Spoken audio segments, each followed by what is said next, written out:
ఇక్కడైతే ఏ కోర్స్ తీసుకున్నాను? Advance data science using gen AI. నేను వచ్చి 10 days అవుతుంది జాయిన్ అయ్యి బ్యాచ్. ఓకే. సో ఈ 10 daysలోనే చాలా ఎక్స్పీరియన్స్ అయ్యాను. నేను ఎక్కడ స్ట్రక్ అయ్యాను, ఎక్కడ పాజ్, సో అండ్ నెక్స్ట్ ఎక్కడ త్రో అవుతున్నాను నేను నా జర్నీలో నాకు అర్థమవుతుంది. సో చాలా బాగా జర్నీ 10 daysలో నాకు అర్థమైంది. సో బాగా కేర్ తీసుకుంటున్నారు and as well as mentoring sessions చాలా బాగా చెప్తున్నారు.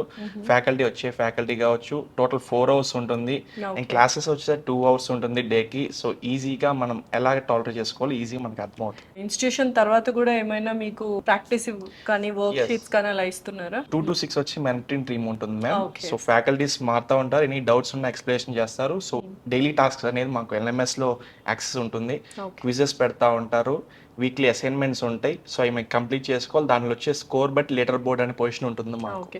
ఎటువంటి కాన్ఫిడెన్స్ వచ్చింది జాబ్ ఖచ్చితంగా కొట్టుతాను అని? మేము చదువుకున్న కేఎల్ యూనివర్సిటీలో పైథాన్ అనే కోర్స్ బట్ జస్ట్ టచ్ చేసుకుంటూ వచ్చారు, ఇక్కడ డీప్గా వెళ్తున్నారు.